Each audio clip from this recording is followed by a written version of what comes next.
नमस्कार सभी को। आप लोगों का एक बार फिर स्वागत है जीके स्टडी पॉइंट चैनल पर। आशा करता हूँ सब लोग अच्छे होंगे। और जैसा लास्ट वीडियो में हम लोगों ने देखा, हम लोगों ने मगध साम्राज्य या मगध किंगडम के बारे में स्टडी किया जो हिस्ट्री से था।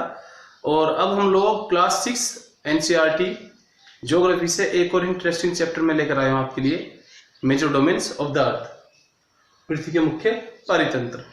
तो अगर हम इस टॉपिक को देखें तो बहुत इंटरेस्टिंग टॉपिक होने वाला है, तो प्लीज आप वीडियो के साथ बने रहिए। तो अगर हम अर्थ के जो परितंत्र है, जो मेजर डोमेन्स है, उनको देखें तो जनरली वो हम 4 कैटेगरी में डिवाइड कर देते हैं। First one is lithosphere, means हमारा land part. Second one is atmosphere, means हमारा जो एयर पार्ट, गैसेस, वो सब है, जो ऑलरेडी एक वीडियो में आप लोगों को करा चुका हूँ। Next one is hydrosphere, means हमारे जितने भी वाटर बॉडीज है उसमें वो सब इंक्लूड हो जाती है। And last one is biosphere, यानी कि जयमंडल जितने भी हमारे लिविंग बींग्स है, चाहे वो ट्रीज है, बैक्टीरियाज है, वुमन है, वो सब आएंगे बायोस्फीयर में।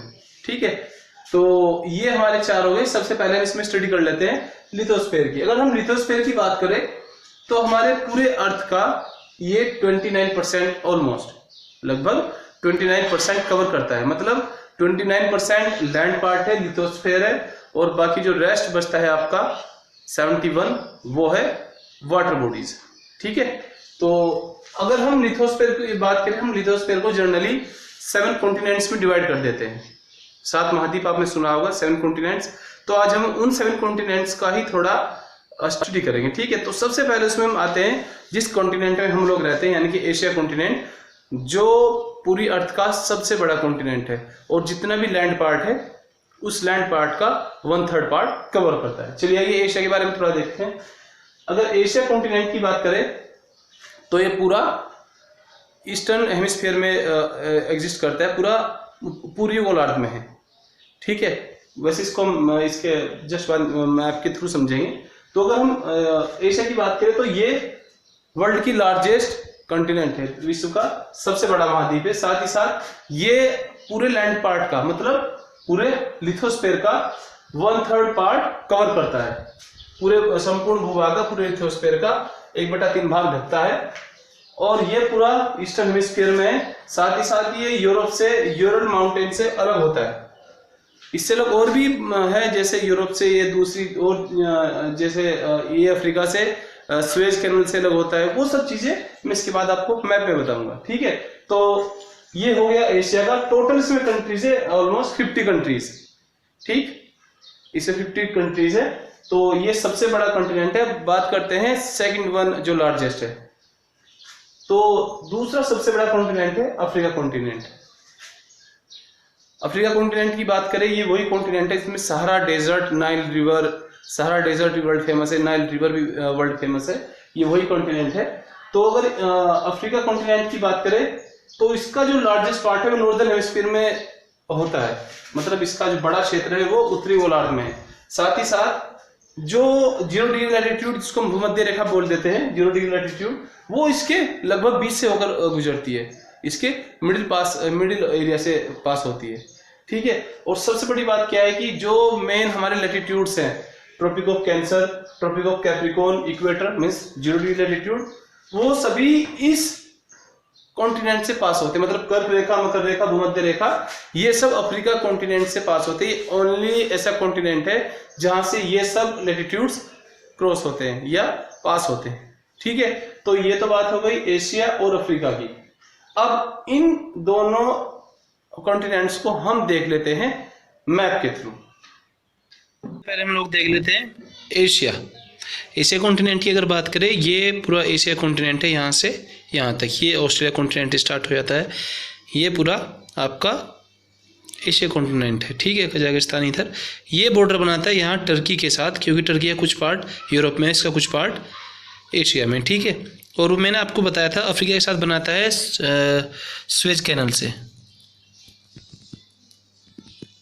ये है स्वेज कैनल, ये यहाँ बॉर्डर बनाता है। ये इधर अफ्रीका हो गया और ये इधर एशिया हो गया। ठीक है, तो ये पूरा एशिया हो गया।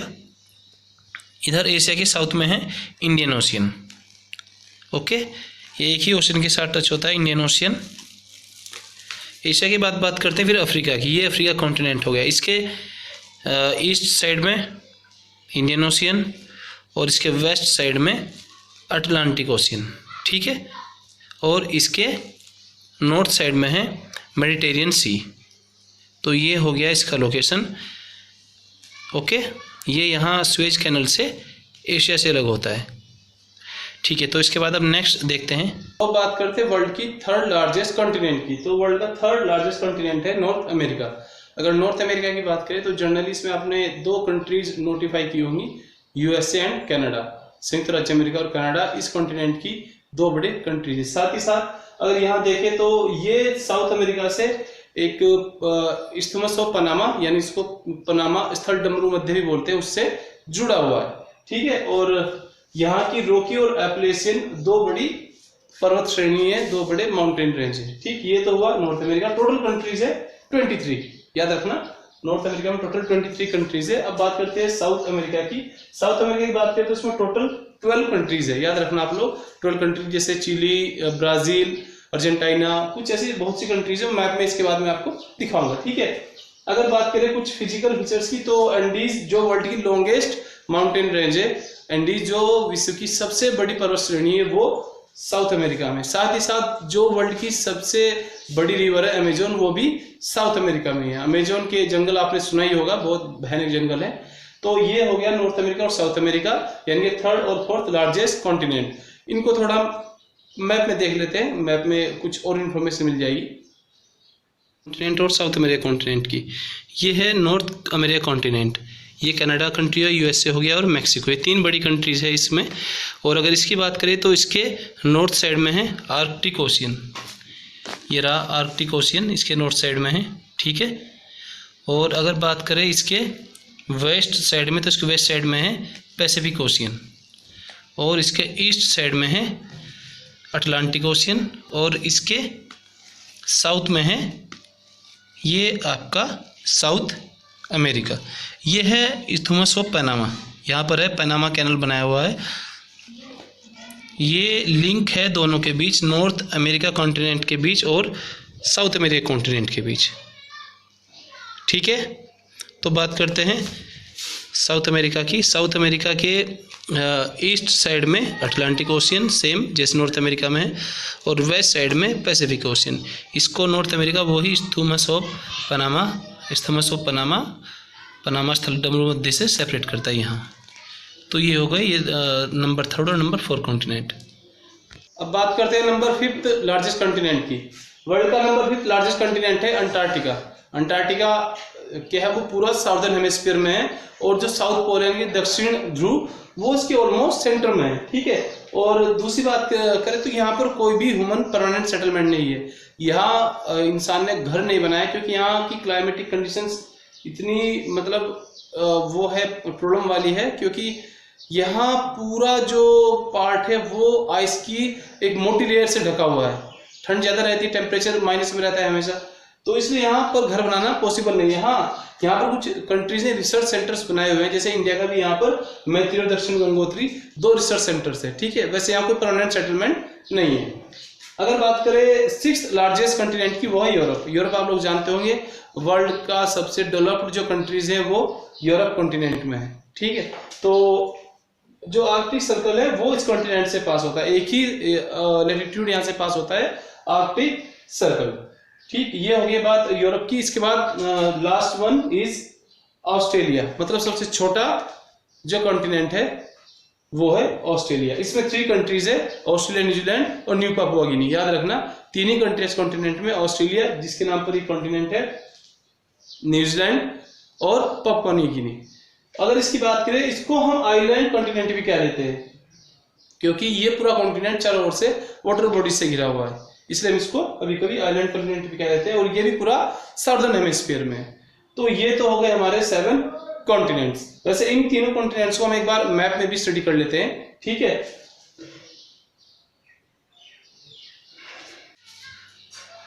ये है अंटार्कटिका, देखिए ये पूरा यहाँ पर अंटार्कटिका, ये इसमें मैप में पूरा शो नहीं किया हुआ है। ये पूरा नॉर्थ पोल इसके सेंटर में, आपको बताया नॉर्थ पोल के चारों तरफ फैला हुआ है अंटार्कटिका।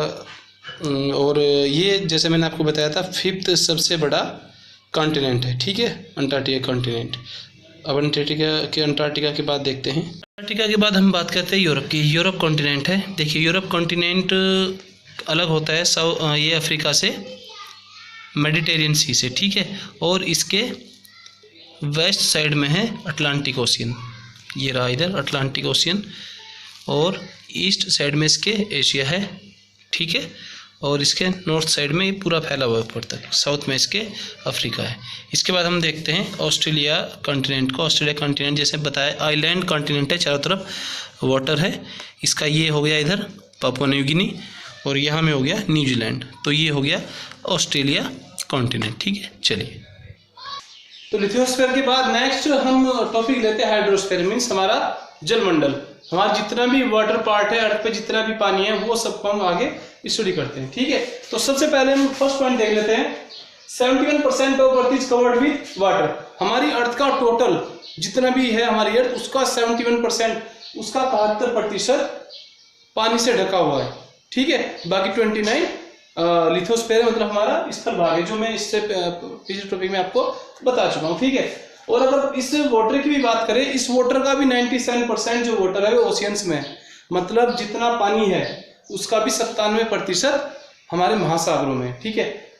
उसके बाद जो बचा 3% पानी यानी 3% रेस्ट वाटर है, उसमें से 2.77% वो जो ग्लेशियर्स है और जो आइस शीट्स है नॉर्थ पोल और साउथ पोल, वहाँ अवेलेबल है। फिर रेस्ट जो बचता है आपका 0.03% वो फ्रेश वाटर है ह्यूमन यूज के लिए। तो देखिए हम लोग जो पानी यूज करते हैं पीने के लिए या फिर जो नदियों में पानी है वो कितना कम है, 0.03%, कितना कम पानी है। तो चलिए फिर ये तो बात होगी कुछ पॉइंट्स की। अब बात करते हैं ओशियंस की। इस पूरे वाटर बॉडी को, पूरे वाटर किंगडम को हमने कुछ वाटर बॉडीज में बांटा हुआ, जिसको हम बोलते हैं ओशियंस या महासागर। तो सबसे पहला जो ओशियन है वो पैसिफिक ओशियन, जिसको हम प्रशांत महासागर बोलते हैं। इसकी अगर बात करें, ये वर्ल्ड का लार्जेस्ट ओशियन है, सबसे बड़ा ओशियन है पैसिफिक। और पैसिफिक ओशियन शायद इसको इसलिए बोला गया है कि ये थोड़ा मतलब शांत टाइप का ओशियन है, इसलिए इसको पैसिफिक ओशियन बोला गया है। और इसकी अगर बात करें, ये पूरे अर्थ का 1/3 पार्ट कवर करता है। पूरी अर्थ का 1/3 पार्ट ही अकेला ही पैसिफिक ओशियन कवर कर लेता है। और जो वर्ल्ड की सबसे डीपेस्ट एक जगह है, विश्व की सबसे गहरी खाई मैरियाना ट्रेंच भी पैसिफिक ओशियन में, ठीक है। अब नेक्स्ट अगर हमारा देखे ओशियन, वो है अटलांटिक ओशियन। अटलांटिक ओशियन ये एस शेप में है, याद रखना एस शेप में है। ये आप देखेंगे मैप में, हम लोग डिस्कस करेंगे सभी पॉइंट्स को। मैप में आप दिखाऊं कि एस शेप में कैसे अटलांटिक ओशियन है, ठीक है।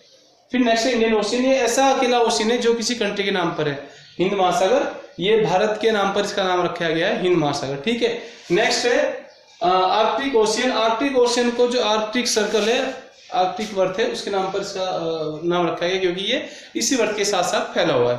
तो ये हो गए हमारे ओशियंस, ये हो गया हमारा हाइड्रोस्फीयर, ठीक है। अब 2 पॉइंट हमारे बचते हैं, एटमॉस्फेयर एंड बायोस्फीयर, ठीक है। अब इसके बाद हम लोग करते हैं एटमॉस्फेयर एंड बायोस्फीयर, लेकिन उससे पहले हम लोग ओशियंस को थोड़ा मैप में देख लेते हैं, ठीक है।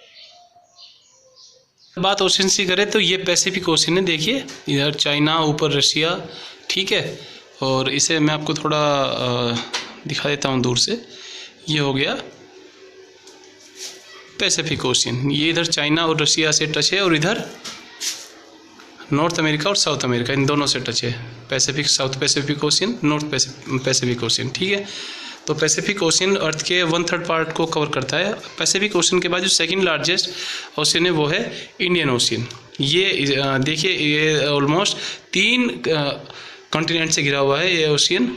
इस साइड में अफ्रीका, उस साइड में एशिया और यहाँ ऑस्ट्रेलिया, ठीक है। तो इंडियन ओशियन के बाद हम चलते हैं नंबर 3 पर जो ओशियन आता है अटलांटिक ओशियन, जिसको बोला जाता है कि ये एस शेप में है। ये देखिए ये एस शेप क्रिएट करता है, तो इसलिए इसको बोला जाता है एस शेप। ये साउथ अटलांटिक और ये नॉर्थ अटलांटिक, वैसे पूरा ही अटलांटिक ओशियन है, ठीक है। अटलांटिक के बाद हम देखते हैं आर्कटिक ओशियन। ये आर्कटिक ओशियन सबसे ऊपर की तरफ है, यूएसए और कनाडा से टच करता है, उधर रशिया से भी कुछ पार्ट इसका टच करता है। ये रहा आर्कटिक ओशियन, ठीक है। तो ये हो गए आपके ओशियंस। तो नेक्स्ट हमारा टॉपिक आता है एटमॉस्फेयर। अगर एटमॉस्फेयर की बात करें तो एटमॉस्फेयर में ऑलरेडी एक वीडियो में पूरा एक्सप्लेन कर चुका हूँ, बट फिर भी मैंने कुछ कीवर्ड्स लिखे हुए हैं जैसे फर्स्ट अगर एटमॉस्फेयर की बात करें, एटमॉस्फेयर में 99% वो क्लीन ड्राई एयर से बना हुआ है, ठीक है। जो बाकी जो रेस्ट पार्ट है उसमें हमारे सब गैसेज है, और जो दूसरे जैसे डर्ट पार्टिकल होगा ये सब है, ठीक है।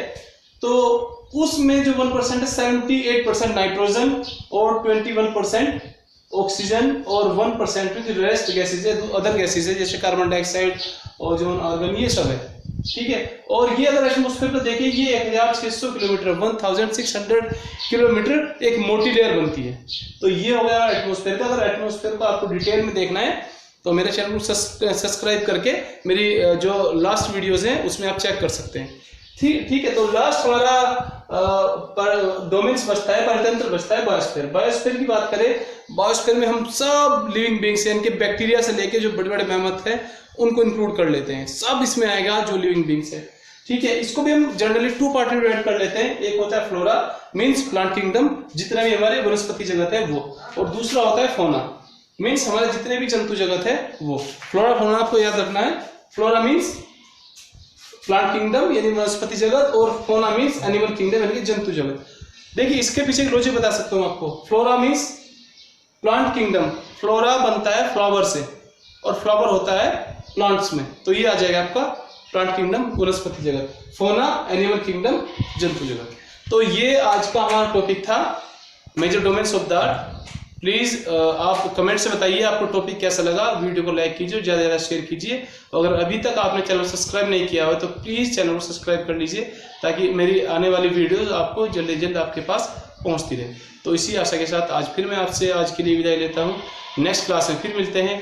एक बार फिर सभी को जय हिंद, जय भारत।